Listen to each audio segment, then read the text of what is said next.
Let's find downloaded YouTube videos. So let's go to the YouTube first. And by going ahead into the YouTube, firstly, now let's say if I scroll down like this, I can find this video. Now I can download that. Here you could find the download option. So let's download that video.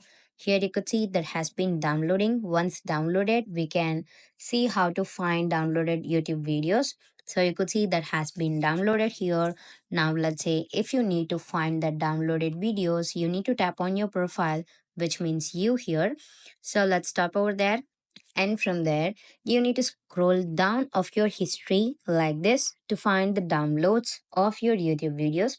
Let's say that is below the your videos for me. So let's tap over that. Here you could see just now I have downloaded this video and now that is being appeared here. This is how you locate or otherwise you could find downloaded videos on YouTube. Thank you.